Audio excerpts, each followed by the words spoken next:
Hello વિદ્યાર્થી મિત્રો, આજે આપણે બીએમાં ચેપ્ટર નંબર 2 સંચાલનના સિદ્ધાંતોનો થોડીક માહિતી મેળવીએ.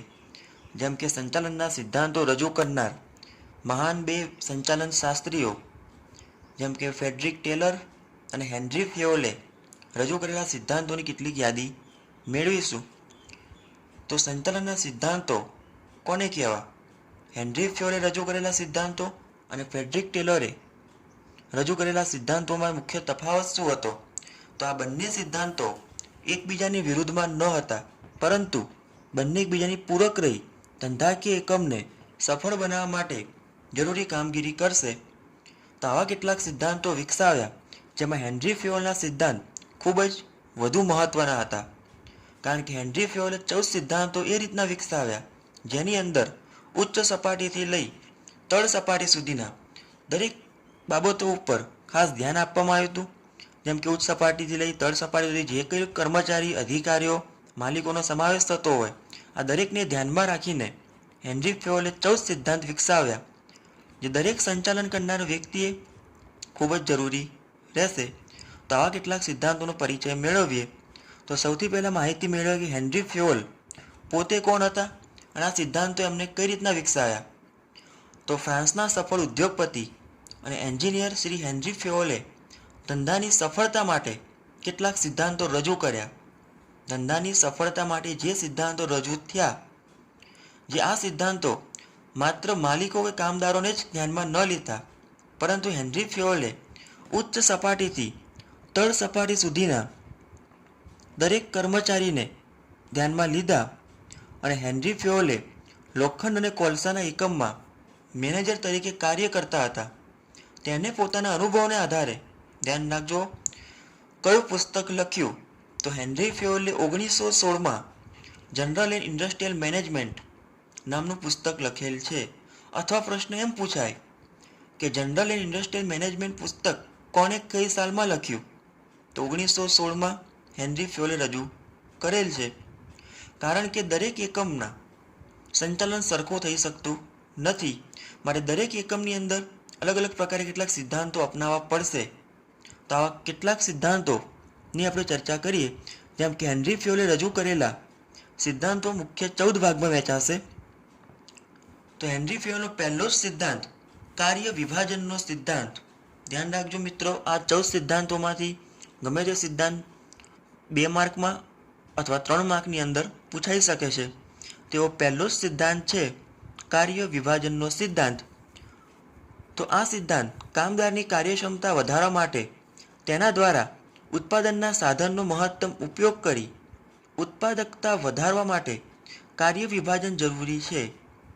સિમ્પલ છે. કાર્ય વિભાજન મતલબ કે જે કાર્યને તમારે કરવાનું હોય તે કાર્ય અલગ અલગ વિભાગોમાં વહેંચી દેવું, જેથી ઉત્પાદકતા પણ વધશે અને કાર્ય ઝડપથી અને સારું થશે. કાર્ય વિભાજનને કારણે ધ્યેય સિદ્ધિ સરળ બને છે. વિકલ્પ છે, ધ્યાન રાખજો. કાર્ય વિભાજનને કારણે શું સરળ બનશે? તો ધ્યેય સિદ્ધિ. તમારો જે કંઈ ઉદ્દેશ હોય એ તમે ઝડપથી અને સરળતાથી પ્રાપ્ત કરી શકશો. કર્મચારી સહકાર વધે, સંકલન સરળ બને અને કર્મચારીનો સંતોષ ઊભો થશે. ત્યાર પછી આવશે સત્તા અને જવાબદારીનો સિદ્ધાંત. સત્તા, જવાબદારી. તો કોઈ પણ વ્યક્તિની પોતાની જવાબદારી પૂરી કરી શકે તે માટે એને જરૂરી સત્તા આપવી પડશે, જેથી એકમની અંદર ઝઘડા ઓછા થાય. કોઈ પણ વ્યક્તિને જવાબદારી સોંપવામાં આવી, પરંતુ એ જવાબદારી મુજબ જો સત્તા આપવામાં નહીં આવે, તે પોતાની જવાબદારી વ્યવસ્થિત નિભાવી શકતો નથી. માટે હેનરી ફેયોલના મત પ્રમાણે સત્તા અને જવાબદારી બંને સાથે રહેશે. જવાબદારી વગરની સત્તા ન હોઈ શકે. જ્યારે સંચાલકોને કાર્ય કરવાની સત્તા મળે ત્યારે તે પૂરી કરવા માટે જવાબદારી પણ આપવી પડશે જ. સત્તા હોદ્દાને કારણે મળે. સત્તા એ વૈધિક સત્તા છે. વૈધિક સત્તા મતલબ કે ઉચ્ચ સપાટીથી વિધિસર માળખામાં રહીને સત્તા આપવામાં આવશે. સત્તા સોંપણી કરતી વખતે કયા મુદ્દાઓ ધ્યાનમાં લેવા? તો સત્તા સોંપણી કરતી વખતે કર્મચારીનો હોદ્દો, લાયકાત અને જ્ઞાન, અનુભવ, ઉંમર વગેરે બાબતનું ધ્યાનમાં લઈ સત્તા સોંપણી કરવી જોઈએ. ત્યાર પછી આવશે શિસ્તનો સિદ્ધાંત. શિસ્ત એક પ્રકારનો નિયમન બનશે જે એકમની અંદર ખૂબ જ જરૂરી હોય. તો પ્રવૃત્તિ અને સાધનોના મહત્તમ ઉપયોગ માટે શિસ્ત જરૂરી છે. સંચાલકોએ આપેલા સૂચનો અને હુકમોનું પાલન કરવું એટલે શિસ્ત, અને તેનો અનાદર કરવો એટલે ગેરશિસ્ત. જે કંઈ સંચાલકોએ નિયમો બનાવ્યા છે તે માળખામાં રહીને જ કાર્ય કરવું પડશે. જો એ માળખાની બહાર જવાનું કાર્ય કરશો તે શિસ્તનો અનાદર કર્યો, મતલબ કે શિસ્તનો ભંગ કર્યો ગણાશે, નિયમનો ભંગ થયો. નેતૃત્વથી શિસ્ત જાળવી શકાય. આ પ્રશ્નો સંચાલનની ત્રણેય સપાટીને અસર કરશે. શિસ્તના કારણે અંકુશ સંકલન સરળ બનશે. શિસ્ત ભંગ બદલ શિક્ષાની જોગવાઈ પણ જરૂરી હોવી જોઈએ એકમની અંદર. ત્યાર પછી આવશે હુકુમની એક વાક્યતાનો સિદ્ધાંત અને દોરવણીની એક વાક્યતાનો સિદ્ધાંત. આ બે સિદ્ધાંત ખાસ ધ્યાનમાં રાખજો, અલગથી પૂછાઈ શકે છે. હુકુમની એક વાક્યતા મતલબ કે ધંધાકીય એકમની અંદર ઘણા બધા કર્મચારીઓ કામ કરતા હશે. જો એ કર્મચારીને એક સાથે ઉપરી અધિકારી તરફથી હુકમ આપવામાં આવશે તે દરેકનું પાલન યોગ્ય રીતે થઈ શકતું નથી. માટે જે કોઈ કર્મચારીને હુકમ આપવામાં આવે તે એક જ વ્યક્તિ દ્વારા હુકમ આપવામાં આવશે તે યોગ્યનું પાલન કરી શકે હુકમનું. તો કોઈ પણ કર્મચારી એક સાથે એક કરતાં વધુ અધિકારીનું સૂચનો એક સાથે પાલન કરી શકે નહીં. જો એક કરતાં વધુ અધિકારી હુકમ આપશે તો હુકમની એક વાક્યતા જાળવવી જોઈએ. જો હુકમો વચ્ચે એક વાક્યતા ન હોય તો હુકમનું પાલન કરવું કોણ નહીં કરે અને કોને કરવાનું છે તે બાબત કર્મચારી નક્કી કરી શકશે નહીં. કર્મચારી અપાતા હુકમો વૈધિક અને અવૈધિક હોઈ શકે છે. તો હુકમ વૈધિક અને અવૈધિક કોને કહેવો? તો જે વ્યક્તિ જોડે સત્તા છે તે હુકમ આપે તો એ વૈધિક હુકમ કહેવાય, અને જેની પાસે સત્તા નથી છતાં પણ મિત્રતાના આધારે હુકમ આપે છે તો એ અવૈધિક હુકમ કહેવાશે. હુકમની એક વાક્યતા માટે અધિકારીઓમાં આંતર સમજની અને સત્તા જવાબદારીની અસરકારક ખૂબ જ જરૂરી જોવા મળશે. સેમ એવો જ સિદ્ધાંત આવશે દોરવણીની એક વાક્યતા. દોરવણી એટલે માર્ગદર્શન આપવું. જેમ હુકમ આપનાર એક જ વ્યક્તિ હોય તો માર્ગદર્શન આપનાર પણ એક જ વ્યક્તિ હોવો જોઈએ. દોરવણીની એક વાક્યતાનો સિદ્ધાંત મુજબ તો જૂથમાં તમામ સભ્યો ચોક્કસ હેતુ સિદ્ધ કરવા માટે સામૂહિક રીતે એક જ દિશામાં કાર્ય કરતા હોવા જોઈએ. દોરવણીની એક વાક્યતા વગર કાર્યમાં સમાનતા, કેન્દ્રીકરણ અને સંકલન શક્ય નથી. મતલબ કે એક જ કાર્ય કરવા માટે ઘણા બધા કર્મચારીઓ સાથે મળીને જ્યારે કાર્ય કરતા હોય તો કયો કર્મચારી કયું કાર્ય કરશે, કયા સમાનતામાં કોણ કેન્દ્રીકરણમાં રહેશે અને સંકલન કઈ રીતના રાખવું, દોરવણી વગર શક્ય હોતું નથી. જેમ કે ખરીદ વિભાગના કાર્ય માટે વેચાણ વિભાગ કે ઉત્પાદન વિભાગ વગેરે દરેક વિભાગના કાર્ય માટે ઉપરી અધિકારી હોવા જોઈએ. જો એક કરતાં વધારે ઉપરી અધિકારી હોય તો એક જ વિભાગમાં હોય તો જુદા જુદા કર્મચારી જૂથો વચ્ચે સંઘર્ષ પેદા થશે અને તેને કારણે દોરવણી બિનકાર્યક્ષમ સાબિત થઈ શકે. તે માટે દોરવણી આપનાર હંમેશા એક જ વ્યક્તિ હોવું જોઈએ. ત્યાર પછી સિદ્ધાંત આવશે સામાન્ય હિત પ્રથમ અને વ્યક્તિગત હિતને ગૌણ સ્થાન. ધ્યાન રાખજો, સામાન્ય હિતને મહત્ત્વ આપવું જોઈએ, વ્યક્તિગત હિતને પણ ગૌણ સ્થાન મળવું જોઈએ. જેમ કે ધંધાકીય એકમનું હિત વ્યક્તિગત હિત વચ્ચે વિરોધાભાસ હોય તો સમગ્ર એકમના હિત કેન્દ્ર સ્થાને રાખવું અને વ્યક્તિગત હિતને ગૌણ ગણવું જોઈએ. જો વ્યક્તિગત હિતને મહત્ત્વ આપવામાં આવે તો ધંધાકીય એકમને નુકસાન થવાની શક્યતા છે. મતલબ કોઈ પણ એકમમાં દાખલા તરીકે 50 કર્મચારી કામ કરતા હોય તો એ 50 કર્મચારી હિત ધ્યાનમાં રાખી કોઈ નિર્ણય લેવા જોઈએ, નહીં કે 1-2 કર્મચારીને ધ્યાનમાં રાખી નિર્ણય લેવો. જો એવું કરવામાં આવે તો એકમને નુકસાન થવાની શક્યતા વધે. કેટલીક વાર અધિકારીઓ વ્યક્તિગત હિતને વધારે મહત્ત્વ આપે. આ સંજોગોમાં ઉચ્ચ સંચાલકોએ ઉચ્ચ પગલાં લઈ એકમને સર્વોપરી બનવું જોઈશે. કર્મચારી વેતનનો સિદ્ધાંત. ધ્યાન રાખજો, કર્મચારી વેતનનો સિદ્ધાંત. આ સિદ્ધાંત પણ અલગથી 2 માર્ક અથવા 3 માર્કમાં પૂછાઈ શકે છે. તો કર્મચારી વેતનનો સિદ્ધાંત એટલે શું? તો હંમેશા કર્મચારી જે કંઈ કાર્ય કરશે તેનો મુખ્ય ઉદ્દેશ વેતન એટલે કે પગાર મેળવવાનો જ રહેશે. તો વેતન પણ સમયસર પ્રાપ્ત થવું જોઈએ. તો ધંધાકીય કર્મચારી અને કામદારો જે કંઈ સેવા આપે, ધંધાની અંદર કર્મચારી અને કામદારો જે કંઈ સેવા આપે તેના બદલામાં પગાર કે વેતન ચૂકવવામાં આવશે અને આ પગાર કે વેતનની ચૂકવણી સમયસર નિયમ અનુસાર થવી જોઈએ, જે માલિકો અને કર્મચારી વચ્ચે સંબંધ સારા બનાવશે. ધંધાકીય એકમમાં કાર્યદક્ષ કર્મચારી પણ જોવા મળશે. કાર્યદક્ષ કર્મચારી મતલબ કે વધુ સારું કાર્ય કરતા હોય તેવા કર્મચારી પણ એકમમાં હોય, જેઓ વધારે ઉત્પાદન કરે, સારું કામ કરતા હોય. જો એમને કાર્ય પ્રમાણે વેતન ન મળે તો મજૂર ફેરબદલી દર વધે છે. મતલબ કે એ કર્મચારી જે સારું કાર્ય કરતા હતા એ કર્મચારી એકમ છોડીને જતા રહેશે. તેવું ન થાય તે માટે કુશળ કારીગરો માટે બોનસ અને નફા ભાગ જેવી યોજનાઓ પણ અમલમાં મૂકવી, જેથી મજૂર ફેરબદલી દર સ્થિર બને. ત્યાર પછી સિદ્ધાંત આવશે કેન્દ્રીકરણનો સિદ્ધાંત, રૈખિક સાંકળનો સિદ્ધાંત. તો કેન્દ્રીકરણનો સિદ્ધાંત કોને કહેવો? તો કર્મચારીની શક્તિનો યોગ્ય ઉપયોગ થાય. કર્મચારી શક્તિનો યોગ્ય ઉપયોગ થાય તે માટે કેન્દ્રીકરણનો સિદ્ધાંત અપનાવવો જરૂરી છે. વિકેન્દ્રીકરણમાં સત્તાની સોંપણી થાય, જે મોટા કદના એકમમાં ખૂબ જ જરૂરી છે. તો કેન્દ્રીકરણ અને વિકેન્દ્રીકરણ વચ્ચે શું તફાવત? તો કેન્દ્રીકરણ મતલબ કે કોઈ પણ સત્તા ધંધાકીય એકમની ઉચ્ચ સપાટીએ કેન્દ્રિત કરી દેવી, જેને કહેવાશે કેન્દ્રીકરણ. અને વિકેન્દ્રીકરણમાં સત્તા સોંપી દેવામાં આવશે, એટલે કે ઉચ્ચ સપાટીથી લઈ તળ સપાટી સુધી ક્રમશઃ સત્તા સોંપવાની પ્રક્રિયા, જેને કહેવાય વિકેન્દ્રીકરણ, જે મોટા એકમમાં ખૂબ જ જરૂરી હોય. સામાન્ય રીતે કર્મચારીની શક્તિઓનો મહત્તમ ઉપયોગ કરવાનું કાર્ય કેન્દ્રીકરણ દ્વારા થવું જોઈએ. એકમના કદ પ્રમાણે કેન્દ્રીકરણ અપનાવવું કે વિકેન્દ્રીકરણ અપનાવવું તે એકમે નક્કી કરવું. દાખલા તરીકે કેન્દ્રીકરણ જે નાના એકમની અંદર તમને જોવા મળશે, જ્યારે વિકેન્દ્રીકરણ મોટા કદના એકમમાં જોવા મળે.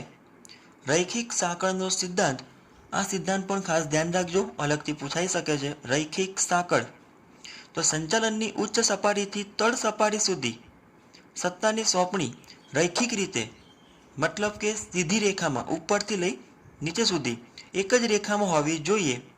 તો કોણ કોને જવાબદાર રહેશે તેનો ખ્યાલ આવી શકે. દાખલા તરીકે ઉચ્ચ સપાટીએ જનરલ મેનેજર હોય તો જનરલ મેનેજરના હાથ નીચે વિભાગીય અધિકારીઓ આવશે, ઉત્પાદન, વહીવટ, વેચાણ વગેરે. તેમના હાથ નીચે આવશે કામદારો હોય, સેલ્સમેન હોય, કર્મચારી હશે વગેરેનો સમાવેશ થાય. આ સિદ્ધાંતમાં હોદ્દાઓની અવગણના કરવામાં આવશે. વિપરીત અસર તે હોદ્દા ધરાવતી વ્યક્તિઓ ઉપર જ થશે, જેથી માહિતી સંચારનું કાર્ય મુશ્કેલ થશે. જેથી ધંધાકીય રૈખિક સિદ્ધાંતો જાળવવા ખૂબ જ જરૂરી હોય. ત્યાર પછી આવશે વ્યવસ્થાનો સિદ્ધાંત. તો આ સિદ્ધાંત દ્વારા પત્ર વ્યવહાર દ્વારા દસ્તાવેજોની ગોઠવણી યોગ્ય રીતે થવી જોઈએ. યોગ્ય કર્મચારીની યોગ્ય વિભાગમાં જ ગોઠવણી થવી જોઈએ. આમ કરવાથી કાર્યમાં સરળતા રહેશે, કાર્યક્ષમતા વધે અને કર્મચારીનો સંતોષ પણ પ્રાપ્ત થશે. વ્યવસ્થાનો સિદ્ધાંત મતલબ કે દરેક એકમમાં યોગ્ય સ્થાન માટે યોગ્ય કર્મચારી હોવા જોઈએ અને યોગ્ય કર્મચારી માટે યોગ્ય કામ હોવું જોઈએ. તો વ્યવસ્થાનો સિદ્ધાંત આ રીતે આગળ કાર્ય કરશે, જેને કારણે કર્મચારીને કાર્યમાં સંતોષ પ્રાપ્ત થાય. પછી આવશે સમાનતાનો સિદ્ધાંત. તો ઉપરી અધિકારીને પોતાના હાથ નીચે કાર્ય કરતા કર્મચારી સાથે ન્યાયી વર્તવું જોઈએ. અધિકારીઓએ પોતાના નીચે કામ કરતા કર્મચારી પાસેથી કામ લેતી વખતે અંગત પૂર્વાગ્રહ એટલે કે કોઈ પણ પ્રકારનો અંગત સ્વાર્થ કે ભેદભાવ હોવો જોઈએ નહીં. કર્મચારી પ્રત્યે સમાન વલણ રાખવું, જે માલિકો અને કર્મચારી વચ્ચે સારા સંબંધ જાળવી શકાય. કોઈ પણ કર્મચારી વચ્ચે ભેદભાવ ન રાખવો, સમાનતાથી વર્તવું જોઈએ. દાખલા તરીકે 2 કર્મચારી હતા, એમાંથી એક કર્મચારી જો ભૂલ કરે તો એને જે શિક્ષા કરવામાં આવી અને ભવિષ્યમાં કદાચ બીજો કર્મચારી એ જ ભૂલ કરે છે તો એને પણ એ જ પ્રકારની શિક્ષા થવી જોઈએ, જેને કારણે માલિકો અને કર્મચારીના સંબંધો જળવાશે. નોકરીની સ્થિરતાનો સિદ્ધાંત. તો આ સિદ્ધાંતમાં વ્યવસ્થા તંત્રમાં કામ કરતા કર્મચારીઓમાં વારંવાર ફેરફાર થાય તો વ્યવસ્થા તંત્ર અસ્થિર અને બિનકાર્યક્ષમ બનશે. તેથી કર્મચારીની સ્થિરતા માટે બઢતી, તાલીમ વગેરેના પ્રશ્નો વિચારવા જોઈએ, જેને કારણે મજૂર ફેરબદલી દર ઘટશે અને કર્મચારીનો વિકાસ શક્ય બનશે. પહેલ વૃત્તિનો સિદ્ધાંત તો કર્મચારી હંમેશા નવું કરવાની ઈચ્છા હશે જ, માટે તેમને દરેક કર્મમાં એક તક આપવી જોઈએ. જે કામગીરી સોંપવામાં આવે તે પોતાને ધ્યાનમાં આપીને ઉત્પાદન સારું થાય, નવી પદ્ધતિ વિકસાવે તે માટે તેમને તક અને તાલીમ આપવી જ જોઈએ, જેથી કર્મચારી ખૂબ જ ધગશથી કામ કરે અને ધંધા પ્રત્યે સમર્પણની ભાવના વધારી શકે છે. અને છેલ્લે આવશે જૂથ ભાવનાનો સિદ્ધાંત. તો આ સિદ્ધાંત મુજબ ધંધાકીય એકમની સફળતાનો આધાર માલિકો અને કર્મચારી બંનેના સંબંધ ઉપર રહેશે. આથી હંમેશા બંને વચ્ચે સારા સંબંધ હોવા જોઈએ, જેને કારણે ઉત્પાદકતા, નફાકારકતા વધશે અને એકમ એક જૂથ તરીકે વિકાસ પામશે. આમ હેનરી ફિયોલે સંચાલનના 14 સિદ્ધાંતો રજૂ કર્યા, જે સ્થિરતા, પ્રગતિ અને વિકાસ માટે ખૂબ જ જરૂરી રહેશે. જે દરેક એકમમાં તમને આ સિદ્ધાંતો જોવા મળશે. સિદ્ધાંતોની માત્રામાં ફેરફાર હોઈ શકે છે. જેમ કે નાના પાયાની એકમની અંદર કદાચ 2-3 સિદ્ધાંતો જોવા મળે, તો મોટા પાયાનું એકમ હશે તો તમને 14 સિદ્ધાંતો પણ જોવા મળી શકે છે. પણ આ 14 સિદ્ધાંતોમાંથી કેટલાક સિદ્ધાંતો જોવા મળશે, ચાહે ધાર્મિક ક્ષેત્રો હોય, કૃષિ ક્ષેત્રો હોય કે ખાનગી ક્ષેત્રો હોય, દરેક ક્ષેત્રમાં સિદ્ધાંતો જોવા મળશે. આ સિદ્ધાંતો હેનરી ફિયોલ દ્વારા સિદ્ધાંત રજૂ કરવામાં આવેલ હતા. ત્યાર પછી બીજો પ્રશ્ન આવશે કે સંચાલનના સિદ્ધાંતોનું સ્વરૂપ જણાવી તેનું મહત્વ સમજાવો. અથવા તો પ્રશ્ન એમ પણ પૂછી શકે સંચાલનના સિદ્ધાંતનું મહત્વ સમજાવો, અથવા ટૂંક નોંધ પણ આવી શકે છે કે સંચાલનના સિદ્ધાંતનું મહત્વ.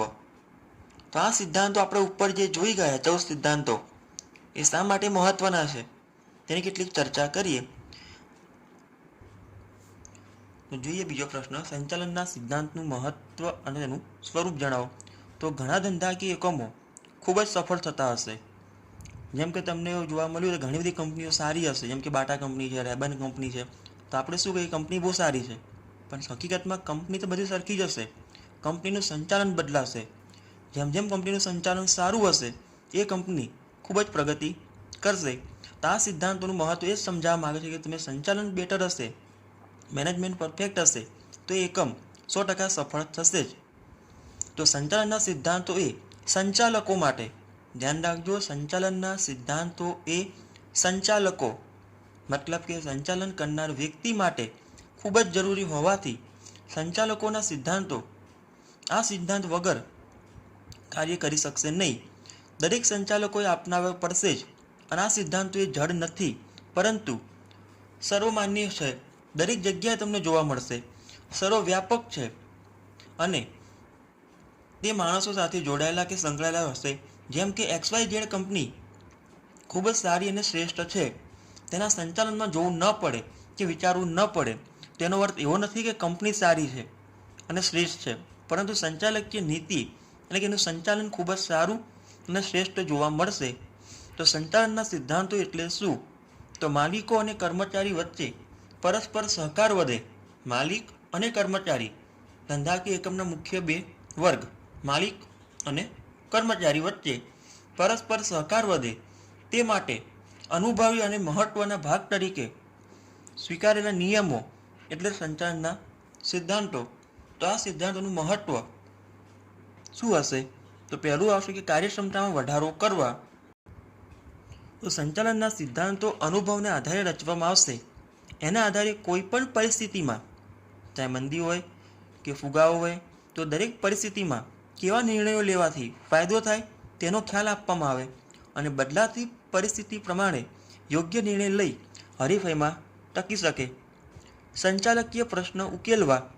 તો આ સિદ્ધાંત દ્વારા સંચાલકીય પ્રશ્ન જેમ કે એકમમાં કર્મચારીની ભરતી કરવી હોય, તાલીમ આપવી હોય, પ્રોત્સાહન આપવું હોય, વેચાણ વધારવું હોય, પગાર ઘટે વગેરે પ્રશ્નોનો અભ્યાસ કરી તેનો ઉકેલ લાવી શકાય. સાધનોનો મહત્તમ ઉપયોગ કરવો.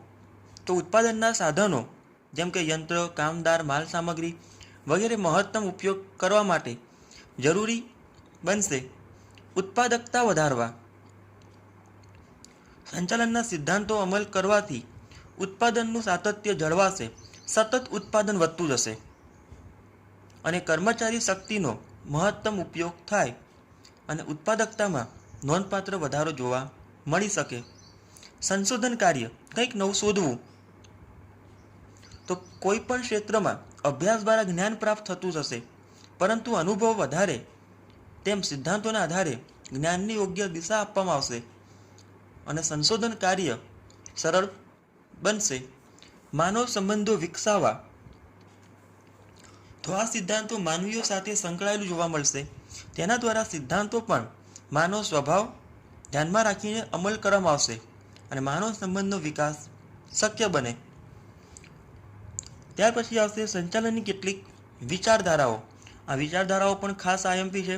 તેમાં આપણે બે વિચારધારાનો અભ્યાસ કરીશું: આધુનિક વિચારધારા અને વર્તન સંબંધિત વિચારધારા. તો સંચાલન અંગે રજૂ થયેલી વિવિધ વિચારધારાઓ પૈકી એક મહત્વની વિચારધારા એટલે જ આધુનિક વિચારધારા. આવી પ્રશિષ્ટ વિચારધારા પણ છે: નવ પ્રશિષ્ટ વિચારધારા, આધુનિક વિચારધારા, વર્તન સંબંધિત વિચારધારાઓ. આવી 4-5 વિચારધારાઓ અલગ અલગ સંચાલન શાસ્ત્રીઓએ રજૂ કરેલ છે. તો આધુનિક વિચારધારાની અંદર કયા સંચાલન શાસ્ત્રીનો ખૂબ જ ફાળો આપવામાં આવ્યો? તેમાં આવશે કુંતન્સ, ઓડોનલ, જ્યોર્જ આર ટેરી, તે ઉપરાંત પીટર એ ડ્રકર, વિલિયમ ઓચી અને સી કે પ્રહલાદ જેવા સંચાલન શાસ્ત્રીઓએ પોતાનો ફાળો રજૂ કર્યો કે સંચાલન કઈ રીતના થવું જોઈએ. ઈસવીસન 1960 પછી ધંધાકીય એકમનું સ્વરૂપ બદલાયું, પરિવર્તન આવ્યું, જેને કારણે એકમના સંચાલને એક વિશિષ્ટ અભિગમની રજૂઆત કરી. સંચાલન માત્ર એક ધંધાકીય એકમનું ક્ષેત્ર ન રહેતા સંચાલનનો વિશિષ્ટ વ્યવસાયિક વર્ગ આ સમય દરમિયાન અસ્તિત્વમાં આવ્યો. પરિણામે આધુનિક વિચારધારાનો જન્મ થશે. સંચાલનનો વિશિષ્ટ વ્યવસાયિક વર્ગ મતલબ કે MBA થયેલા વ્યક્તિઓ પણ અસ્તિત્વમાં આવશે, જે લોકો સંચાલન માટે જ કાર્ય કરતા હશે તેવો વિશિષ્ટ વર્ગ આ સમય દરમિયાન અસ્તિત્વમાં આવ્યો. તેને પરિણામે આધુનિક વિચારધારાનો જન્મ થશે. આધુનિક વિચારધારામાં મનોવૈજ્ઞાનિક, સમાજશાસ્ત્ર, આંકડાશાસ્ત્ર, ગણિતશાસ્ત્ર અને કોમ્પ્યુટર ઇન્ફોર્મેશન ટેકનોલોજીના ઉપયોગ જેવા વિષયો સાથે સંબંધ ધરાવશે. ત્યાર પછી બીજી વિચારધારા આવશે વર્તન સંબંધિત વિચારધારાઓ. તો સંચાલન અંગેના રજૂ થયેલી વિચારધારાઓ પૈકી એક મહત્વની વિચારધારા એટલે જ વર્તન સંબંધિત વિચારધારા. તો પ્રોફેસર ઉર્વિક કહે છે કે, ધ્યાન રાખજો, પ્રોફેસર ઉર્વિક કહે છે કે તમે તમારા માણસોને સાચવો, તમારા માણસો બાકીનું બધું જ સાચવી લેશે. મતલબ કે એકમની અંદર જે કર્મચારીઓ છે તે કર્મચારીને સાચવવામાં આવે તો એ કર્મચારી આખું એકમ પણ સાચવી શકે છે. કર્મચારી એ વ્યક્તિ અને એકમનું ખૂબ જ મહત્વનું સ્થાન ધરાવશે. સંચાલન વ્યક્તિઓ દ્વારા થતું હોય, પરિણામે સંચાલનનો અભ્યાસ આંતરવ્યક્તિ સંબંધનો અભ્યાસ બનશે. કારણ કે દરેક વ્યક્તિનું વિચારસરણી સરખી હોતી નથી. એ વ્યક્તિઓ શું વિચારી રહ્યા છે, કયા હેતુથી, કયા ઉદ્દેશથી એકમમાં જોડાયા છે, તે બધાનો અભ્યાસ કર્યા પછી એ વ્યક્તિના સંબંધો જાળવવાના રહેશે. માનવ વર્તન સંબંધિત વિચારધારામાં આંતરમાનવીય સંબંધો, અભિપ્રેરણ, નેતૃત્વ, માહિતી સંચારની પ્રક્રિયા, ઔદ્યોગિક ઝઘડાઓનો નિકાલ વગેરે ખ્યાલનો સમાવેશ થયેલ જોવા મળે છે. આ હતું ચેપ્ટર નંબર 2, સંચાલનના કેટલાક સિદ્ધાંતો અને કેટલીક વિચારધારાની માહિતી આપણે મેળવી.